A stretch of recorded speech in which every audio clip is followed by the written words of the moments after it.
والصلاة والسلام على سيد الأنبياء والمرسلين وعلى آله وأصحابه أجمعين. اللهم صل على سيدنا ومولانا محمد وعلى آل سيدنا ومولانا محمد وبارك وسلم. أعوذ بالله من الشيطان الرجيم. بسم الله الرحمن الرحيم. ما يلفظ من قول إلا لديه رقيب عتيد. صدق اللہ العظیم. محبت اور عقیدت کے ساتھ مل کر درود پاک پڑھ لیجئے. اللہم صلی علی محمد وعلی آل محمد کما صلیت علی ابراہیم وعلی آل ابراہیم انک حمید مجید. اللہم بارک علی محمد وعلی آل محمد کما بارکت علی ابراہیم وعلى آل إبراهيم إنك حميد مجيد. صلى الله على النبي الأمي وآله وأصحابه صلى الله عليه وسلم. صلاة وسلام عليك يا رسول الله. الصلاة والسلام عليك يا رحمة للعالمين وعلى آلك وأصحابك يا شفيع المذنبين. الحمدللہ پربرکت محفل میں ہم سب کو حاضری کی سعادت حاصل ہے. اللہ رب العزت ہم جمیع شرکاء کی شرکت کو حاضری کو اپنی بارگاہ میں قبول و منظور فرمائے. نبی اکرم صلی اللہ علیہ وسلم کے میلاد کی نسبت کی برکات اور حضور غوث پاک رضی اللہ تعالیٰ عنہ کی نسبت کی برکتیں اللہ تعالیٰ ہم سب کے دنیا اور آخرت میں شامل حال رکھے. بلا تمہید جس عنوان اور موضوع پر ہمیں سمجھنا ہے اور سمجھانا ہے اس سے متعلق چند ایک اہم باتیں آپ کے گوش گزار کی جائیں گی. انشاءاللہ آپ باتوجہ رہیں گے تو مختصر وقت میں بہت کچھ سیکھنے اور سکھانے کا ہمیں موقع میسر آئے گا. حضور اکرم سرور دو عالم صلی اللہ تعالیٰ علیہ وسلم نے جہاں مختلف امور کی طرف ہم سب کی توجہ دلائی ہے وہیں اپنی اولاد کی تربیت پر خاص توجہ اور تربیت کے حوالے سے خاص اہمیت کو واضح اور اجاگر فرمایا ہے.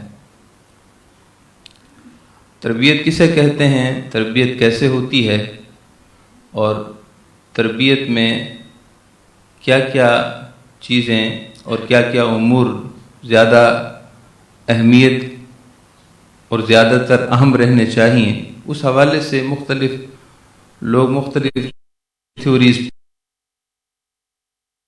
پیش کرتے ہیں. لیکن ہم دینی پس منظر میں سمجھنا چاہیں گے. دنیاوی پس منظر میں دنیا کے مختلف فلاسفرز نے اور حکماء نے بہت سارے اصول اور ضابطے بیان کیے ہیں. لیکن چونکہ الحمدللہ ہم حضور اکرم صلی اللہ علیہ وسلم کے امتی ہیں اور آپ صلی اللہ علیہ وسلم کی تعلیمات ہمارے لیے حرف اول بھی ہے اور حرف آخر بھی ہے. آپ صلی اللہ علیہ وسلم کی تعلیمات ہمارے لیے دنیا میں بھی کامیابی کا مدار ہیں اور آخرت میں بھی یقیناً آپ صلی اللہ علیہ وسلم کی تعلیمات ہی ہمارے لیے محور اور مرکز رہیں گی. نبی اکرم صلی اللہ علیہ وسلم کی تعلیمات کا خلاصہ یہ ہے کہ بچوں کی تربیت، اپنی اولاد کی تربیت میں جہاں کچھ چیزوں میں نرمی چاہیے وہیں اکثر و بیشتر چیزوں میں سختی چاہیے. شہری ماحول میں اور شہر میں رہنے والے والدین اور ان کی اولادوں کے درمیان نرمی کا عنصر زیادہ ہے اور سختی برتنے کو وہ ظالمانہ سلوک سمجھتے ہیں، جبکہ دیہی علاقوں میں رہنے والے لوگ اور جو بظاہر ہمیں دنیاوی سہولتوں سے دور نظر آتے ہیں وہ اپنی اولاد پر نرمی کے بجائے سختی زیادہ برتتے ہیں. اور بعض دفعہ سختی برتنے میں حد سے تجاوز کر جاتے ہیں، اور اس کے برعکس یہاں شہری ماحول میں بچوں پر نرمی کرنے میں والدین حد سے گزر جاتے ہیں اور ہر جائز اور ناجائز خواہش کے درمیان فرق کرنے کے بجائے وہ چاہتے ہیں کہ ان کی ہر بات پوری کی جائے اور ہر ضد پورا کیا جائے۔ چونکہ بچپن کی عادت ہوتی ہے، لہذا عالم شباب اور جوانی کو پہنچنے کے بعد ان کی یہ صفت اور یہ خرابی بھی جوان ہو چکی ہوتی ہے، پھر والدین کے لیے سوائے ہاتھ نیچے کرنے کے اور ہار ماننے کے کوئی چارہ کار نہیں رہتا۔ محترم معزز سامعین کرام، بنیادی طور پر اس بات کو سمجھیے کہ اولاد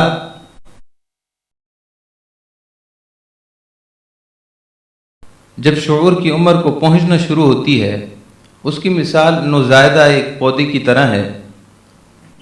وہ پودا جو زمین سے ابھی نکلا ہو اور اس کے پتے بھی کمزور ہوں، اس کا تنا بھی کمزور ہو، تھوڑی سی آندھی چلے، تیز ہوا چلے تو ممکن ہے کہ وہ اپنا وجود برقرار نہ رکھ سکے، تیز آندھی چلنے کی وجہ سے اس کے ننھے پتے ٹوٹ جائیں، یا اگر زوردار بارش برسنے لگے تو بارش برسنے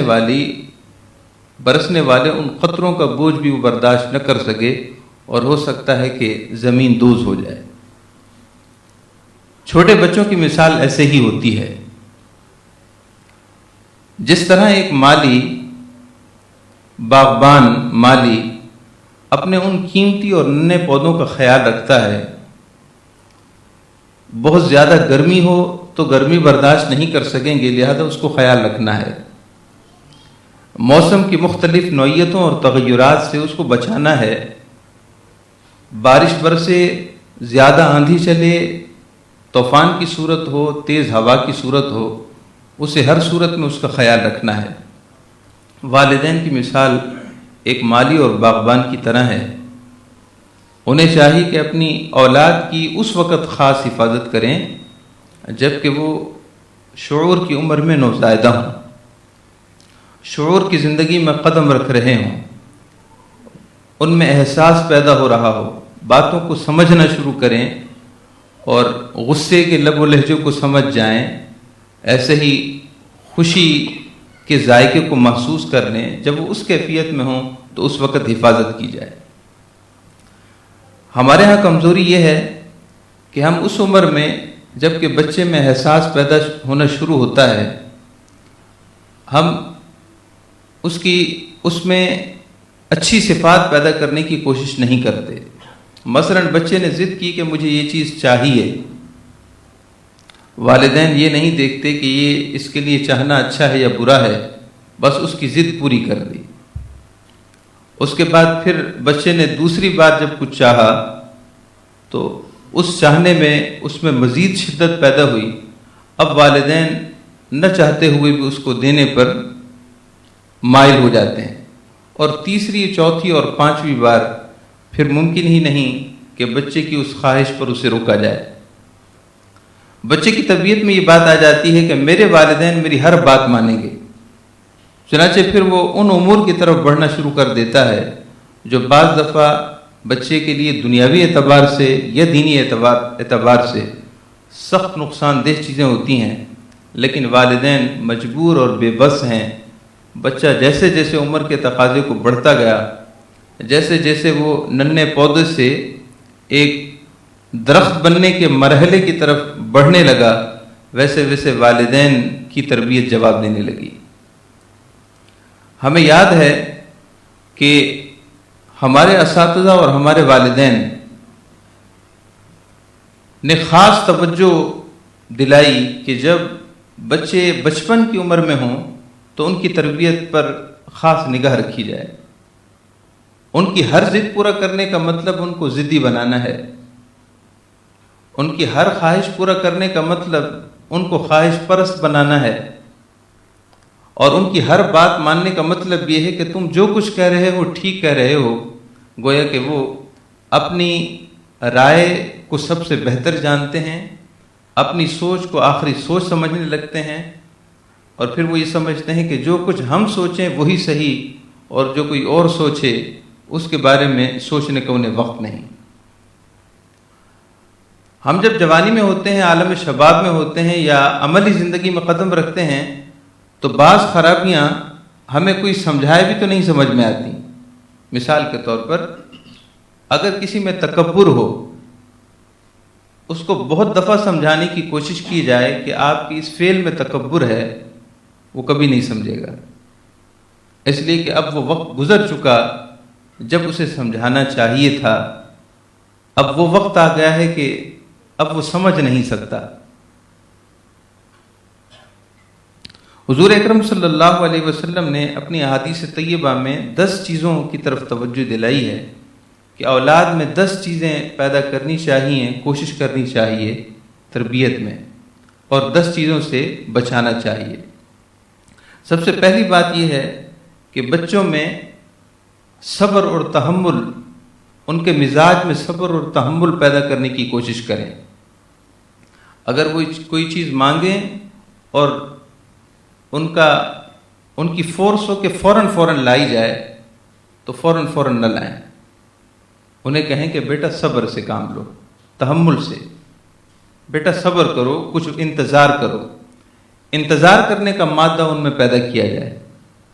ہماری اولادوں میں انتظار نام کی کوئی چیز نہیں، اور بچپن ہی سے یہ بات ہوگی، بچپن ہی سے یہ کوشش کی جائے گی۔ انتظار کرنا اور دوسرے کا منتظر رہنا اور وقت کا منتظر رہنا یہ ضروری ہے۔ بچپن میں اتنا بڑا مسئلہ نہیں، لیکن جب عملی زندگی میں انسان قدم رکھتا ہے تو یہ بے صبری اور بے تحملی بعض دفعہ بہت بڑے نقصان سامنے لے آتی ہے۔ زوجین کے درمیان بعض دفعہ منافرت کی ایک وجہ یہی ہوتی ہے کہ ہر شخص، زوج اور زوجہ، ہر فرد یہ چاہتا ہے کہ مجھے صبر نہ کرنا پڑے، مجھے تحمل کا سبق نہ دیا جائے، بلکہ فریق ثانی کو اس کو صبر کا سبق سکھایا جائے۔ مجھے صبر کی بات نہ کی جائے۔ شوہر کہتا ہے کہ صبر تو بیوی کرے، صبر کرنا زوجہ کا کام ہے، میرا کام نہیں ہے۔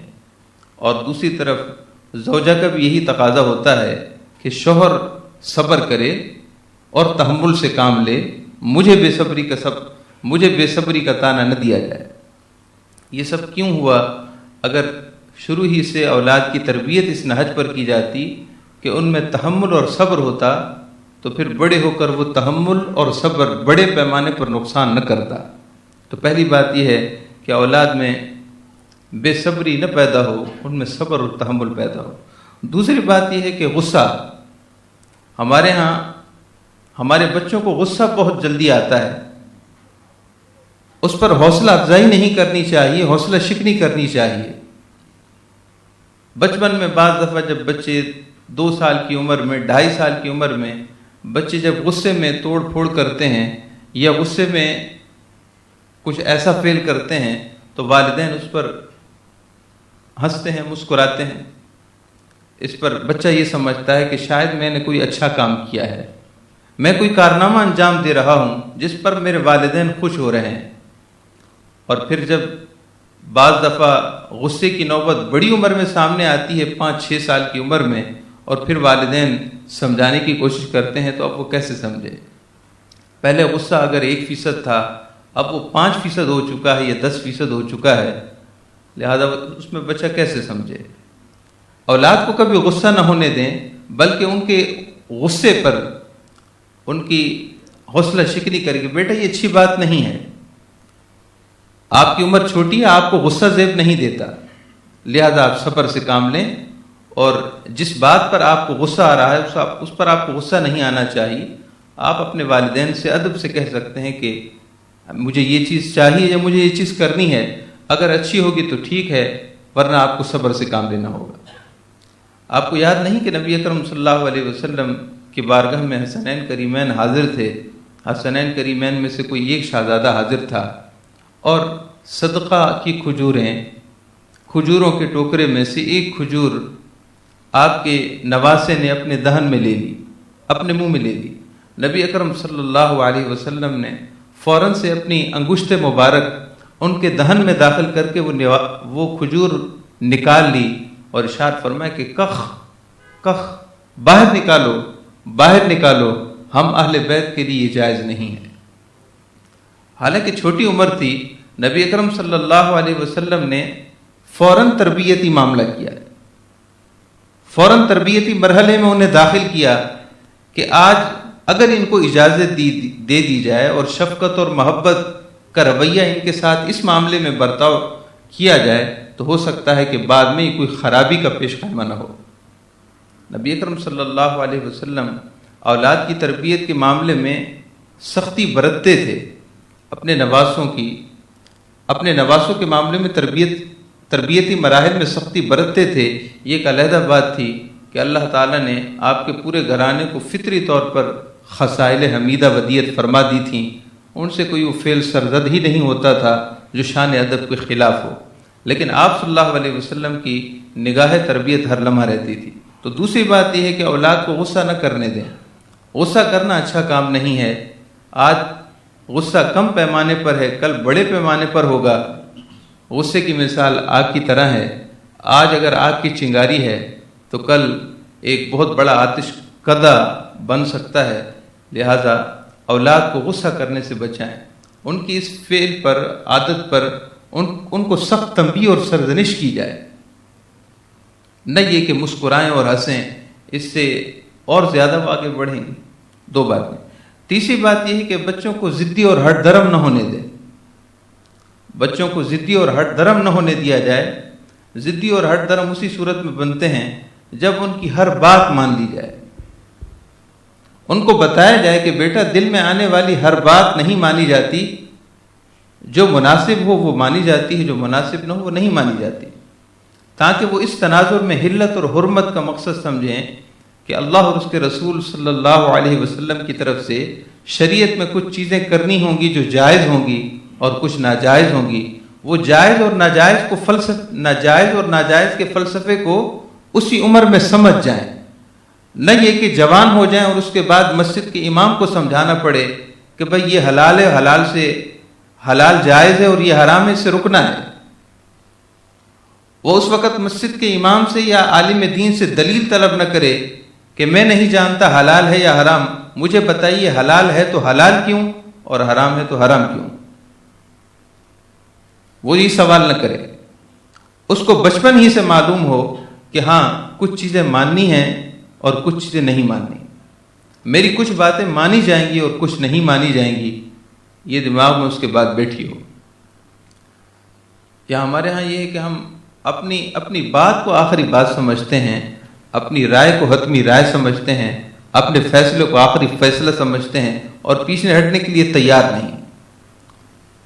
آپ کو معلوم ہے کہ بہت سے ازدواجی زندگی میں ازدواجی گھرانے صرف اسی وجہ سے تباہ و برباد ہو گئے کہ ہر فریق اپنی جگہ ہٹ درم ہے، اپنی غلطی کو ماننے کو تیار ہی نہیں۔ شوہر سے بات کریں تو وہ اپنی غلطی ماننے کو تیار نہیں، حالانکہ بہت سی جگہوں وہ غلط ہے۔ ایسے ہی زوجہ بہت سی اپنی غلطیاں ماننے کو تیار نہیں، حالانکہ بہت سے معاملات میں غلط ہے۔ غلطی کو ماننا یہ بہت بڑی طاقت ہے، اور تربیت میں ہم یہ سمجھتے ہیں کہ تربیت میں اس کو بنیادی کردار حاصل ہے۔ جو اپنی غلطی ماننا جانتا ہو کہ مجھے کچھ اپنی غلطیاں ماننی پڑیں گی، جس میں یہ داعیہ پیدا ہو جائے، اس کی بہت ساری خرابیاں دور ہو جاتی ہیں۔ بعض دفعہ ہم لوگ محافل میں بیٹھتے ہیں، میں اپنی بات کروں، بعض دفعہ ہم لوگ محافل میں بیٹھتے ہیں، ہمارا ذہن ہی نہیں ہوتا کہ ہم کچھ سیکھیں، ہم تو واچ کر رہے ہوتے ہیں، ہم تو مشاہدہ کر رہے ہوتے ہیں کہ بیان کرنے والے نے صحیح بیان کیا یا غلط۔ تربیت تو ان لوگوں کی ہو رہی ہے جو سامعین سن رہے ہیں۔ میں تو ایک مسجد کے امام کی حیثیت سے تشریف لایا ہوں، میں مہمان خصوصی کے طور پر ہوں، مجھے کیا فکر کہ میں کسی کی بات اپنے لیے سمجھوں۔ آپ سمجھ رہے ہیں اس فلسفے کو؟ یعنی مزاج جب شاہانہ بن جاتا ہے، جب ہم اپنے مزاج کو اس نہج پر رکھتے ہیں کہ باقی سب نیچے ہیں اور میں اوپر ہوں، پھر ہوتا یہ ہے کہ ہم ہر بات کو دوسروں کے لیے لیتے ہیں اور یاد بھی رکھتے ہیں تو دوسروں کے لیے رکھتے ہیں، اور ہمارے ذہن میں ایسے مختلف کردار گردش کر رہے ہوتے ہیں جن میں وہ خرابیاں پیدا ہو رہی ہوتی ہیں، اور یقین جانیے بخدا بہت ساری خرابیاں تو وہ ہوتی ہیں بجائے دوسروں کے کرداروں کو تلاش کرنے کے، اگر ہم اپنا کردار سامنے رکھیں تو اس کے سب سے اولی مصداق ہم ہی ہوتے ہیں۔ اس تربیت والی بات کہ سب سے زیادہ مستحق ہم ہی ہوتے ہیں، حالانکہ ہم دوسروں کے لیے سن رہے ہوتے ہیں۔ ہمارے ماموں جان حضرت علامہ مفتی محمد یعقوب معینی صاحب رحمۃ اللہ علیہ، آپ ایک دفعہ علیل تھے، ہاشمانی ہاسپٹل میں ایڈمٹ تھے، ایکسیڈنٹ ہو گیا تھا آپ کا۔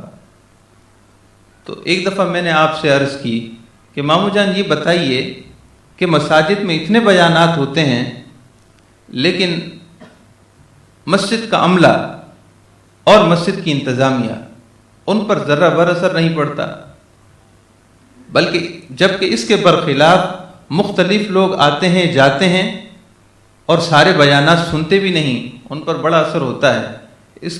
اس کی وجہ کیا ہے؟ حالانکہ سن وہ بھی رہے ہیں اور سن وہ بھی رہے ہیں، بلکہ وہ تو پراپر طریقے سے سن رہے ہیں، ان سے کچھ مس بھی نہیں ہوتا۔ تو ماموں جان نے یہ فلسفہ بتایا تھا کہ صرف مسجد کی انتظامیہ یا عملے کی بات نہیں ہے، ہر وہ شخص جو اپنے آپ کو غلط سمجھتا ہو کہ مجھ میں غلطیاں ہو سکتی ہیں، مجھ میں خامیاں ہو سکتی ہیں، جو اپنے آپ کو غلط ہونا تصور کرتا ہو اور پھر وہ اپنے لیے سنتا ہو تو اس کے لیے اصلاح ہی اصلاح ہے، اور جو اپنے لیے سنے ہی دوسروں کے لیے، اس پر کبھی فرق نہیں آنا۔ تو اس لیے حضور اکرم صلی اللہ علیہ وسلم نے اس بات کی خاص تنبیہ ارشاد فرمائی ہے کہ بچوں کے اندر ایسی کیفیت پیدا نہ ہونے دی جائے کہ جس سے وہ ضدی اور ہٹ درم ہو جائیں، اور یہ بات اس سے پیدا ہوتی ہے کہ ان کے منہ سے نکلنے والی ہر بات والدین پوری کر دیں۔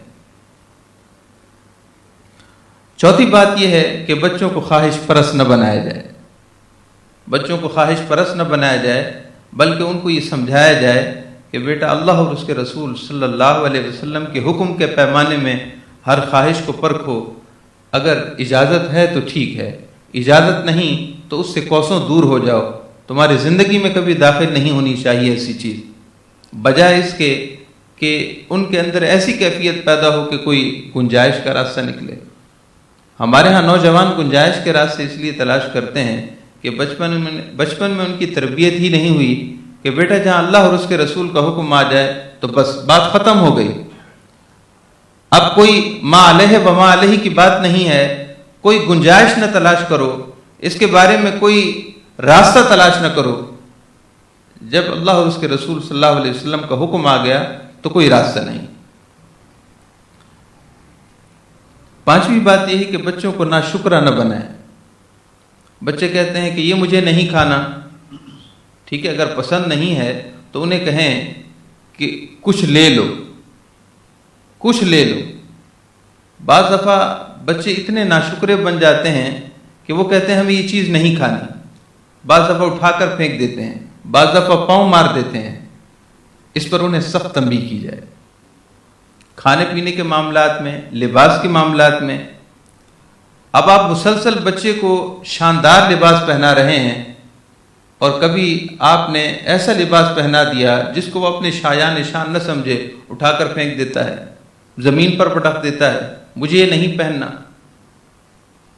جب پہلا معاملہ ہو اسی وقت ایکشن لیا جائے اور سخت تنبیہ کی جائے کہ بیٹا ہمارے پیارے نبی صلی اللہ علیہ وسلم تو ایسا لباس بھی پہنتے تھے جہاں جگہ جگہ پیوند لگے ہوتے تھے۔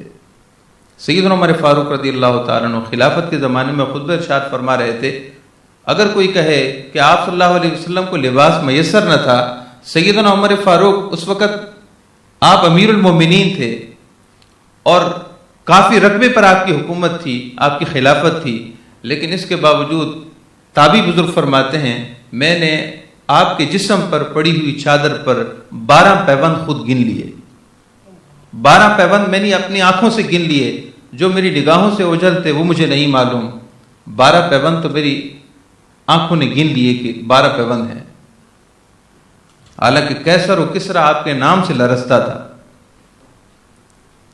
تو اس لیے اولاد کو اتنا اچھا پہنانا، بار بار پہنانا، اور پھر اگر کبھی ایسا لباس میسر آ جائے اور بار بار پہنا ہوا میسر آ جائے تو وہ اس کو جھٹک دیں، اس پر انہیں جھڑک دینا چاہیے کہ بیٹا یہ کیا ناشکری ہے۔ ناشکر نہ بنانا چاہیے اولاد کو، کوشش کی جائے کہ وہ شکر گزار رہے ہیں۔ چھٹی بات یہ ہے کہ ان میں حسد اور جلن پیدا ہونے کی حسد اور جلن کوشش کی جائے کہ یہ پیدا نہ ہو۔ بعض دفعہ بچے اپنے کزن سے جلتے ہیں، پھر والدین ان کے اس حسد کرنے میں ان کی حوصلہ افزائی کرتے ہیں کہ ہاں بیٹا آپ کو تو اچھا بننا چاہیے، آپ کو اس سے اچھا دکھنا چاہیے، یہ مجھے اس سے اچھا دکھنا چاہیے اور آپ کو اس سے اچھا نظر آنا چاہیے، وہ کیا سمجھے گا کہ آپ کے پاس کچھ نہیں ہے۔ یہ ساری باتیں حسد پیدا کرنے والی ہیں اور جلن پیدا کرنے والی ہیں۔ والدین کو چاہیے کہ اپنی اولاد کو حسد اور جلن نہ سکھائیں، کسی ایسے طریقے پر ان کو نہ چلائیں کہ جن سے ان میں یہ خرابیاں جنم دیں، پھر بعد میں بڑے ہو کر کہاں دور ہوتی ہیں، دور نہیں ہوتی۔ گھروں کی تباہی کا ایک بنیادی سبب یہ بھی ہے، بچیاں جب دوسرے گھروں میں جاتی ہیں، نئی زندگی کا آغاز کرتی ہیں، دوسرے گھروں میں رخصت ہو جاتی ہیں، وہاں ان میں حسد اور جلن کی کیفیات پیدا ہو جاتی ہیں۔ اگر بچپن میں ان کو سمجھایا گیا ہوتا کہ بیٹا جو اللہ نے نعمتیں دی ہیں وہ بہت ہیں، جو کسی اور کو دی ہیں وہ اس کے لیے خیر ہوگی، اللہ کی نعمتوں کو دیکھو کہ کس قدر نعمتیں ہیں، تاکہ حسد پیدا نہ ہو اور جلن پیدا نہ ہو۔ ساتویں بات یہ ہے کہ خود نمائی کا مطلب ہوتا ہے کہ میں اپنا آپ دکھا سکوں، کوئی بھی صلاحیت ہو، میری صلاحیت میں دوسروں کو دکھاؤں اور اپنی برتری کا اظہار کروں، خود نمائی۔ بچپن ہی سے اس کی تربیت ہونی چاہیے۔ اور آٹھویں بات یہ ہے کہ ان کو خبر گیری کرنا سکھائیں۔ یہ خاص بات سمجھیے، خبر گیری کرنا سکھائیں، اپنی اولاد کو خبر گیری کرنا سکھائیں کہ بیٹا جاؤ دادی کے پاس جا کر سلام کر لو، دادی سے خیریت پوچھ لو، جاؤ دادا سے خیریت پوچھ لو، ان کے پاس جا کر بیٹھ جاؤ، ان کی طبیعت پوچھو، وہ کل رات سے ان کو بخار ہے، جاؤ جا کر ان سے پوچھو ان کی طبیعت کیسی ہے۔ ایسے ہی دیگر رشتہ داروں کی خبر گیری سکھائیں۔ ہمارے ہاں خبر گیری کا کوئی تصور نہیں، ساری دنیا موبائل میں گم ہو چکی ہے۔ آج اگر ہم اپنے والدین کی اپنی اولاد کو خبر گیری سکھائیں گے، کل وہی اولاد ہماری بھی خبر گیری کرے گی۔ خبر گیری کا مطلب خبر رکھنا، حال احوال دیکھتے رہنا، ضرورتوں کو دیکھتے رہنا۔ ہمارے بڑے بوڑھے اپنی اولاد کو سمجھاتے تھے، جاؤ نانا کے پاؤں دبا دو، دادی کے پاؤں دبا دو، دادا کے پاؤں دبا دو، ان کا سر دبا دو، ان کی کوئی چیز ضرورت کی ہے تو اٹھا کر دے دو۔ اس سے کیا ہوتا ہے؟ اولاد سمجھتی ہے کہ ہاں میرے ماں باپ کے دل میں اپنے والدین کا کتنا رتبہ ہے، کتنی عزت ہے، خود بخود ان کے دل میں یہ باتیں پیدا ہوتی ہیں۔ پھر وہی اولاد کل اپنے والدین کے لیے اپنی اولاد کی ویسے ہی تربیت کرتی ہے۔ اور یہاں پر اندازہ کیجئے، ہم تو اس ماحول دیکھتے رہتے ہیں کہ بڑے بوڑھے اپنے بند کمروں میں بند پڑے ہیں، ان کو پوچھنے والا کوئی نہیں ہے، وہ کئی دنوں تک بخار میں رہتے ہیں، بس نارمل گولیاں ان کو کھلا کھلا کر بخار ان کے اتارے جا رہے ہیں، خبر گیری نہیں ہے۔ روز ان کو ایک ہی چیز کھلائی جا رہی ہے اور ان کی خواہش کے مطابق ان سے پوچھا نہیں جاتا کہ آج آپ کیا کھانا پسند کریں گے۔ تو اگر ان کی خبر گیری آج ہم نے اولاد کو نہ سکھائی تو ہماری خبر گیری کون کرے گا؟ نبی اکرم صلی اللہ تعالیٰ علیہ وسلم صحابہ اکرام کو خبر گیری کرنا سکھاتے تھے اور اپنی اولاد کو خبر گیری کرنا سکھاتے تھے کہ دوسروں کے احوال کی خبر گیری کرو۔ کیا آپ نے واقعی نہیں سنا کہ نبی اکرم صلی اللہ تعالیٰ علیہ وسلم کچھ یتیم بچیاں ایسی تھیں جن کے گھروں میں آپ جاتے تھے اور ان کے گھر کے کام کراتے تھے اور ان کی بکریوں کا دودھ دوہ کر ان کو دے آیا کرتے تھے۔ یہی تربیت سیدنا امام حسن مجتبیٰ کی تھی، امام حسین کی تھی۔ پھر آپ امام زین العابدین کو دیکھیے رضی اللہ تعالیٰ عنہ۔ امام زین العابدین رضی اللہ تعالیٰ عنہ جب آپ کا وصال ہوا تو 40 گھرانے مدینہ شریف کے ایسے تھے کہ جن کے گھروں میں رات کی تاریکی میں آپ ان کے دروازے پر غلہ، گندم، کھانے پینے کی چیزیں رکھ آتے تھے، اور ان 40 گھرانوں کو اس وقت خبر ہوئی کہ یہ رکھ کون آتا ہے جب سیدنا امام زین العابدین کا انتقال ہوا۔ یہ کس نے خبر گیری سکھائی تھی؟ نبی اکرم صلی اللہ علیہ وسلم نے خبر گیری سکھائی تھی، جو نہ صرف یہ کہ اپنے خاندان بلکہ اپنے محلے اور علاقے والوں تک کی خبر گیری کرتے تھے۔ ہمارے ہاں کہاں ہے خبر گیری کا ماحول؟ ہر شخص اپنی خواہش پرستی، اپنی خواہشوں میں گم ہے، اور گم ہوتا تو پھر بھی کچھ بات تھی، گم نہیں ہے بلکہ غرق ہو چکا ہے۔ گم گشتہ کی پھر بھی واپسی کی کوئی امید ہوتی ہے، لیکن جو غرق ہو چکا ہو وہ بس غرق ہی ہو جاتا ہے، اس کے واپسی نکلنے کی امید نہیں۔ 8ویں بات خبر گیری کی ہے، اور 9ویں بات یہ ہے کہ اپنی اولاد کو سکھائیں کہ بیٹا چھوٹوں پر شفقت کرنی ہے، جو عمر میں چھوٹا ہے وہ تمہاری شفقت کا مستحق ہے، جو عمر میں چھوٹا ہے شفقت کا مستحق ہے۔